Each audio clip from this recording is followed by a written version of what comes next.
خطة 4-4-2 الخطة التي لا تنتهي. بس هل بقى الخطة دي مجرد تراث كروي ولا لسه ليها مكان في كرة القدم الحديثة؟ ده سؤال مهم جدا. في فيديو النهارده بقى هنتكلم عن كل تفصيلة في خطة 4-4-2، مميزاتها وعيوبها واشهر الفرق اللي طبقتها بنجاح. فيلا بينا يملك التحليل على الفيديو.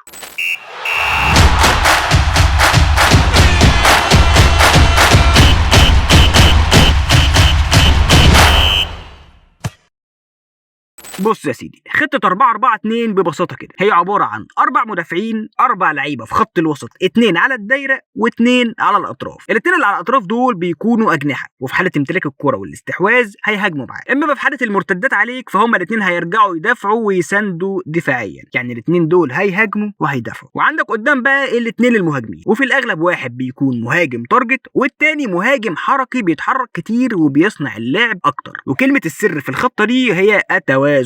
التوازن هي الكلمة المفتاحية في الخطة دي. طب يعني ايه التوازن وبيفيد بايه؟ يعني اقول لك، يعني الفريق بيكون متوزع كويس في كل الخطوط، وكمان بيوفر مرونة كبيرة سواء في الحالة الدفاعية او في الحالة الهجومية. طيب يا سيدي، قول لنا بقى ايه هي مميزات الخطة دي يا ابو حميد؟ اقول لك يا سيدي، اول ميزة هي السهولة والوضوح، يعني كل لاعب عارف مكانه ودوره صح جدا، وده بيسهل عملية التنظيم الدفاعي بشكل كبير جدا. وكمان بيميز الخطة دي ان هي ما فيهاش ادوار مركبة ولا ادوار معقدة كتير. طيب دي ميزة. ايه الميزه الثانيه بقى؟ هما ميزه الاثنين مهاجمين. الاثنين مهاجمين دول بيديك الفرصه ان انت تضغط من قدام بشكل قوي على دفاع الخصم وتعمل ترابط مباشر مع خط الوسط في المرتدات، بيبقى فيه لينك كده. طيب يا سيدي، دول كده ميزتين مهمين. في ميزه ثانيه اقول لك، اسمع بقى الميزه الثالثه. الميزه الثالثه وهي الاطراف. عندك 2 جناحين بيغطوا الجوانب الدفاعيه والهجوميه، وده زي ما قلت لك فوق من شويه ان ده بيخلق توازن ممتاز، وبتكون الاطراف اكتر تامينا مش ثغره دفاعيه ليك، ولكن برضه على حسب الجناح اللي بيلعب. يعني في اجنحه حريفه جدا زي لامين يامال لازم تلعب وراه بباك يكون دفاعي اكتر عشان يقدر يامن الجناح ويخليه يهاجم وهو مش خايف لما الكره تتقطع يرجع يرتد دفاعي. طيب يا سيدي، يعني الخطه دي كده خلاص كده كلها مميزات؟ اقول لك لا يا سيدي، مش كل حاجه وردي. 4-4-2 ممكن تتعب لو بتواجه فريق بيلعب ب3 في خط الوسط، وفي الحاله دي بقى يا سيدي بيحصل تفوق عددي عند الخصم. يعني انت الخصم اللي قدامك بيلعب ب3 لعيبه في خط الوسط على الاثنين اللي في خط الوسط بتاعك، وبالتالي فريقك هيخسر السيطره على نص الملعب.